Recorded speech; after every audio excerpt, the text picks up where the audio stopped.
রংপুর সদর উপজেলার ঐতিহ্যবাহী বিদ্যাপীঠ পাগলাফির আদ্দিন একাডেমির আয়োজনে সিরাতুন নবী সাল্লাল্লাহু আলাইহি সাল্লাম ২৬ উদযাপন উপলক্ষে গ্রুপ ভিত্তিক প্রতিযোগিতার পুরস্কার বিতরণী ও আলোচনা সভা অনুষ্ঠিত হয়েছে। ২৬ আগস্ট ২০২৬ সকাল ১০টায় আদ্দিন একাডেমি প্রাঙ্গণে অনুষ্ঠানটি অনুষ্ঠিত হয়।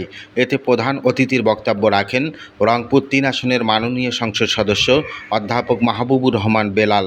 আদ্দিন একাডেমির চেয়ারম্যান শিক্ষানুরাগী হারুনা রশিদ ফুলবাবুর সভাপতিত্বে অনুষ্ঠানে বিশেষ অতিথি হিসেবে উপস্থিত ছিলেন রংপুর জেলা জামায়াতে শুরা কর্ম পরিষদ সদস্য অধ্যাপক আব্দুল গনি। প্রধান আলোচক আদ্দিন একাডেমির অধ্যক্ষ আব্দুল কুদ্দুস।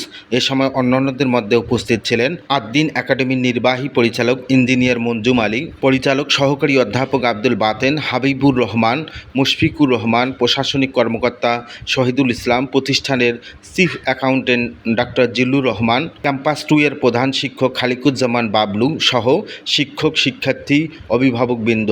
অনুষ্ঠানটি সঞ্চালনা করেন প্রতিষ্ঠানের কোঅর্ডিনেটর গোলাম জাকারিয়া। প্রধান অতিথি তার বক্তব্যে বলেন, মানুষের প্রতি মানবিক আচরণে যে মানুষটি দেশ পরিচালনায়, সমাজ পরিচালনায় শ্রেষ্ঠত্ব অর্জন করেছেন তিনি একজনই ব্যক্তি, তার নাম হলো মোহাম্মদ রাসূলুল্লাহ সাল্লাল্লাহু আলাইহি সাল্লাম।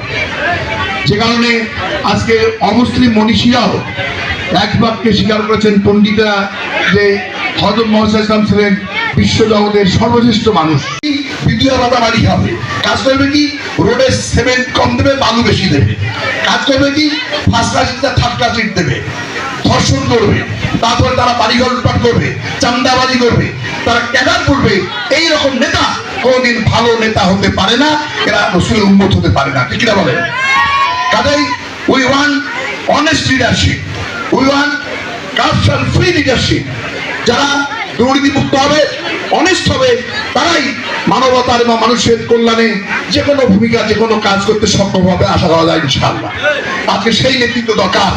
আমি আশা করি আমার সামনে যে শিক্ষার্থীরা বসে আছেন, এরা হলো they are the future of our country, you are the future of our nation. আমাদের জাতির ভবিষ্যৎ, এই দেশের ভবিষ্যৎ। তোমাদেরকে সততার সঙ্গে গড়ে উঠতে হবে, রসুলের আদর্শে গড়ে উঠতে হবে। তোমরাই পারবা একটা বৈষম্যহীন মানবিক বাংলাদেশ গড়তে। ঠিক না বলো? যে মানবিক বাংলাদেশ গড়ার জন্য, যে বৈষম্যহীন বাংলাদেশ গড়ার জন্য শহীদ আবু সাঈদ জীবন দিয়েছে, মুগ্ধ জীবন দিয়েছে, ওসমান হাদি জীবন দিয়েছে, সেই বাংলাদেশ এখনো কিন্তু গড়া সম্ভব হয় নাই। ঠিক কিনা?